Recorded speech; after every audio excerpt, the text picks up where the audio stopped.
Egy kis meglepetéssel készültem neked. Képzeld el, hogy hozzám került egy 1951-ben írt államvizsgadolgozat. 51-ben. Marosvásárhelyen. Ópium tartalmú készítményeknek a vizsgálata. Úgy géppel van leírva, és tényleg érdekes dolgokat akkor már tudtak növényekből. Majd esetleg odaadom, hogy olvassál bele. Hát ugye ez egy magyarul írt szakdolgozat. Ez volt az igazi, 1951-ben Marosvásárhelyen. Gépelték. Hogyha valaki elrontotta, kezdhette előről. Így kellene most is.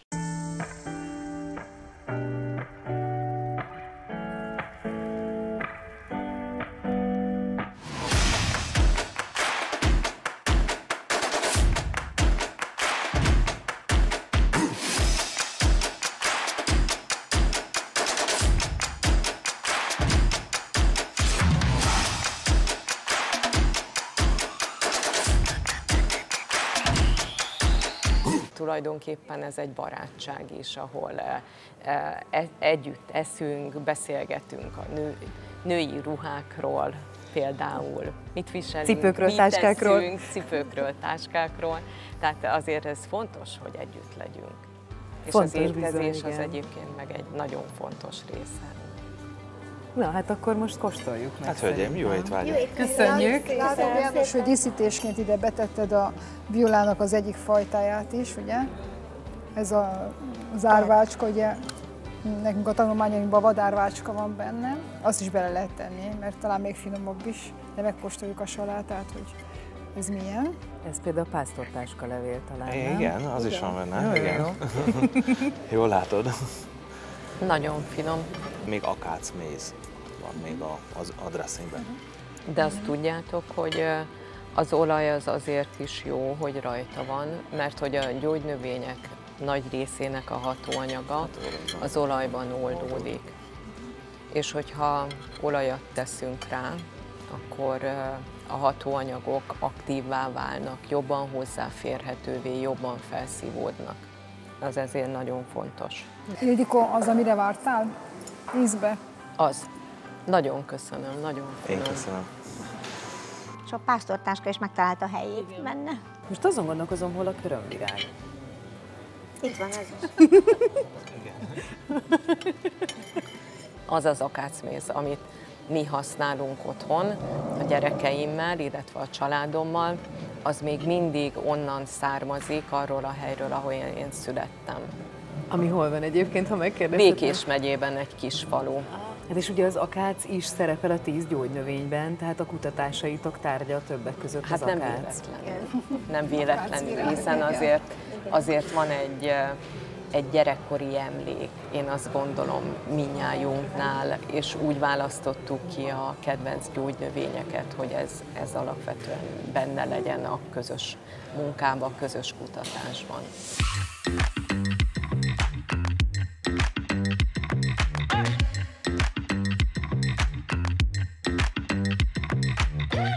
Hol van a helyük és milyen a megítélésük a gyógyászatban a gyógynövényeknek?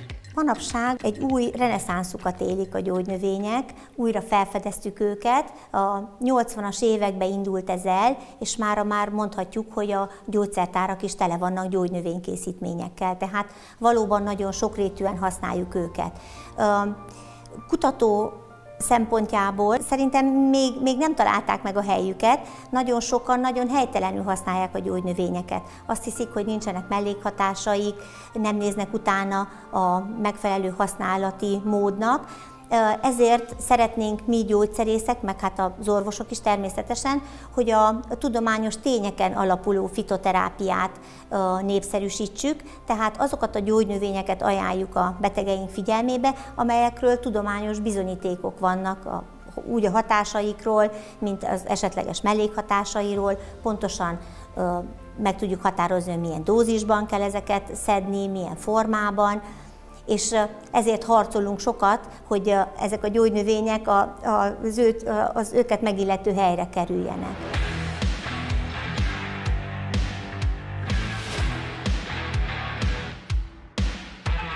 Ezek egyébként különböző gyógynövényi extraktumok? Igen, különböző gyógynövényi extraktumok, ugye, amelyeket már előtte előkészítettünk, és ezeket sorba bevisszük ide a a bepárlóba. Egy ilyen bepárlási folyamat is látszik, hogy egy olyan 20-25 perc alatt megtörténik, úgyhogy egymás után szoktuk a mintákat bepárolni. Honnan tudjátok, hogy mikor van vége a bepárlásnak? Hát onnan tudjuk, hogy elsősorban a térfogata lecsökken. Ugye ezek 70%-os etilalkoholos oldatok, azt jelenti, hogy 30%-kal víz. Tehát nagyjából 70%-kal le kell csökkenjen a térfogat ahhoz, hogy elmenjen az alkohol. És látszik a mennyisége az alkoholnak a szedőlombikban, hogy ott már megvan körülbelül a 70%. Tehát időben látszik, hogy már nem csepeg végül is az etilalkohol. Díszes pajzs a szelíd erő egyik képviselője. A bíbor kasvirág az egyik legkiválóbb immunerősítő, a bátorság és a jó egészség szimbóluma. Bár Észak-Amerikából származik, ahol az indiánok különféle megbetegedésekre, kígyómarásra, égésekre, fertőzésekre alkalmazták és szentül hittek gyógyító erejében, de egyes fajtáit már az ókori görögök is használták. Főzetét egykor az idősek élénkítőszerének tartották, a rómaiak légzőszervi problémák ellen vetették be erejét. A fészkesvirágúak családjába tartozó évelő növény. 50, de akár 100 cm magasra is megnőhet pompás virágzatokkal. Latin nevében az Echinacea a görög echinos, azaz sündisznó szóból származik, mivel középen elhelyezkedő csöves virágai sündisznószerű tüskéket formáznak. Egész nyáron átvirágzik, bármely kert védelmező, gyümölcsös illatú éke. Gyógyászati célra főleg a gyökereit alkalmazzák, de a herbája is gyűjthető. Elismert, hivatalos gyógynövény.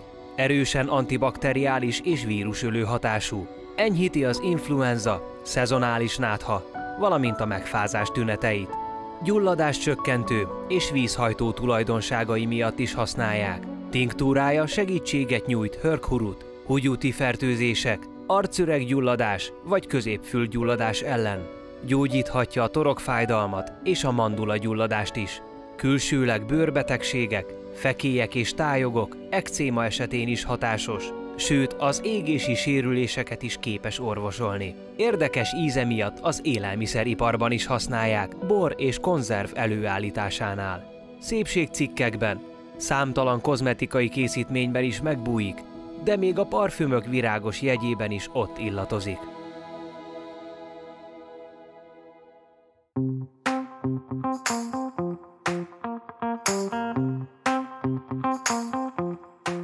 Amit még szeretnék neked mutatni, ami amúgy ugyanezért a hölgyé volt, ez egy nagyon idős gyógyszerész, váradi gyógyszerészé volt, az ő könyvtárából jutott hozzám.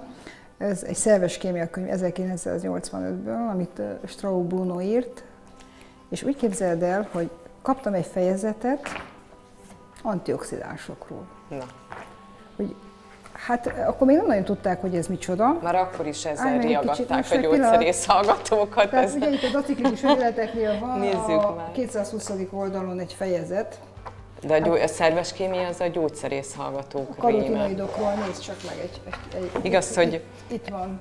Ez a szerkezete már minden tanulmányozva volt akkor. Ez az alaptárgy, de azt tudni kell, hogy ez az egyik legnehezebb tárgya a gyógyszerész hallgatóknak, alapozó tárgy. Amikor én készültem a szerves kémia szigorlatra, akkor az volt az első, hogy én mindig otthon tanultam, nem pedig ugye Szegeden, és ahol az egyetem van, és kiraktam az asztalra a tankönyveket.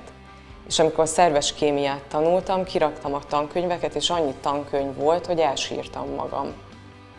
De aztán 5-öst kaptam, tehát nagyon jól megtanultam, de... Ezt szívesen odaadom egyszer, úgyhogy beleolvassál, hogy akkor mi történt. Ez különösen érdekes. Ismerem a Straub Bruno unokahúgát. Yeah. Igen.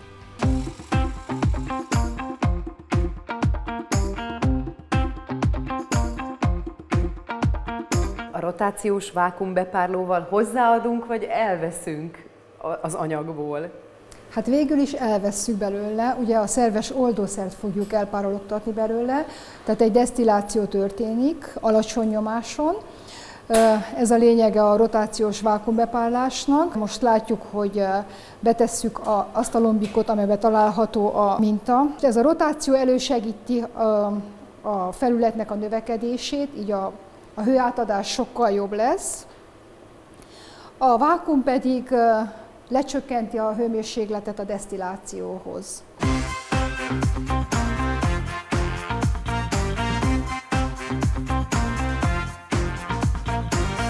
Az, hogy ti mikroszkóppal megvizsgáljátok a növényeket, annak igazából a későbbi felhasználás szempontjából nincsen jelentősége, hiszen akár 5 elágazása van a zsurlónak, vagy egy plusz levélkéje a zsájának, attól függetlenül ugyanaz jön ki belőle hatóanyag tekintetében.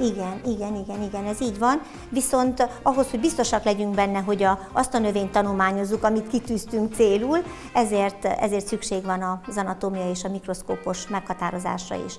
Valamint még azt is el kell mondjam, hogy nagyon sok gyógynövény nincsen anatómiai szempontból tanulmányozva, tehát hiányos a könyvészet, a bibliográfia ilyen szempontból. Mi ilyen szempontból is besegítünk, publikáljuk ezeket a leírásokat, ezáltal gyarapítjuk az anatómiai tudást is a növényekről. Hatóanyag szempontból azért fontos talán ez az anatómiai tanulmányozás, hogy pontosan lássuk, hogy hol halmozódnak fel a hatóanyagok. Ez most pont a zsurló esetében érdekes, mert a zsurló nagyon sok kovasavat tartalmaz, nagyon sok kovasavat raktároz el, és ez érdekes módon a sejtfalakban raktározódik, amelyik az epidermiszben van, ez mikroszkópon látszik nagyon jól például.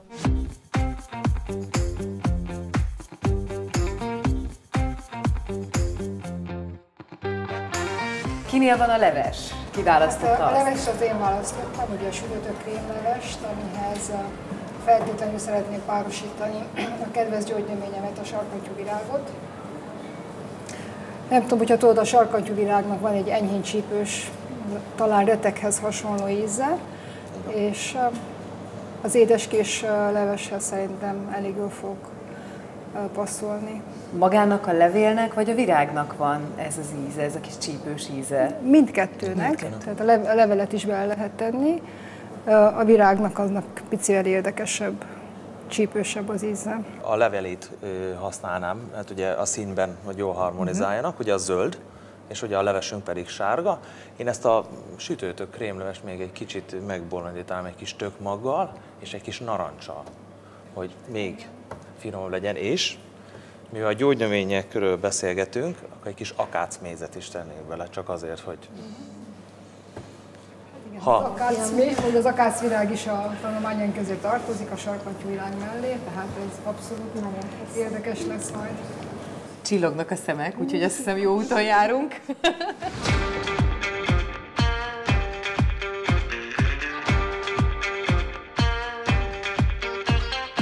Beállítottuk most a vákuumot, tartalmaz a rendszer egy recirkulációs hűtőrendszert, a merülőlombikot, valamint a szedőlombikot. A szedőlombikba fogjuk összegyűjteni a tiszta alkoholt, amit sikerül desztillálni, és ugyancsak állítható egy ilyen mozgatható lift segítségével a bemerülési mélység is. Tehát a lényege itt ennek az egésznek az, hogy most ide az etilalkohol ide kerüljön. Már került is. Látod? Tiszta etilalkohol. Tényleg. Tehát ott átkerül is, ha ezt nagyon felgyorsítjuk, vagy nagyon bemerül és meleg lesz, akkor ez itt felhabzik tényleg, és át tud menni a minta ide, és akkor bepiszkolódik. Tehát magyarán akkor fölforralnánk. Túlhevül a lombik, igen, és végül is a minta átkerül a szedőlombikba, oda, ahol csak a tiszta etilalkohol kellene kerüljön. Viszont ugye az a célunk ezek szerint, hogy az etilalkoholt vagy az alkoholt kinyerjük, és ezt újra föl tudjátok használni. Pontosan.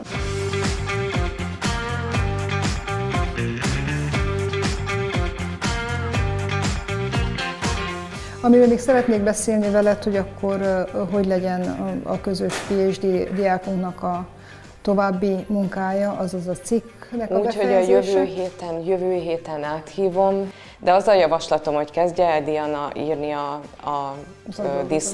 disszertációját. Az első cikk alapján és a második cikk eddigi eredményeit is foglalja össze. És akkor én azt gondolom, hogy elég időben lehetünk elég sikeresek.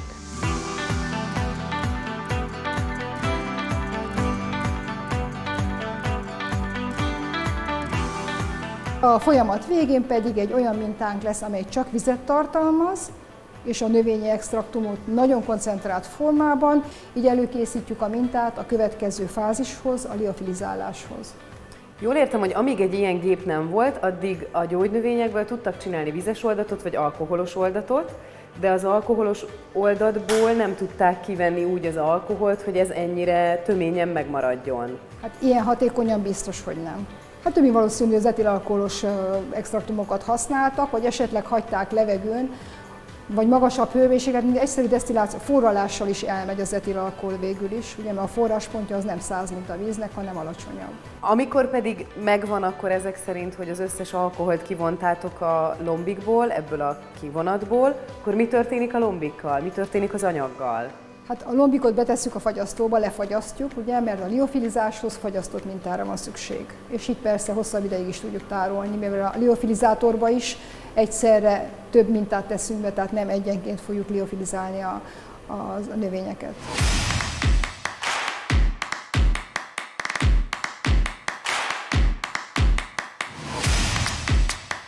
Hölgyek kívánságára sütőtök krémleves fogok készíteni nekik, amit egy kis friss gyömbérrel és narancsal fogok földobni, illetve tökmagot fogok még bele nekik pirítani, illetve a gyógynövényekről beszélgettünk, és ezt így behozva egy kicsit a történetbe, kis sarkantyúkával fogom még nekik ezt földobni, ezt a levest.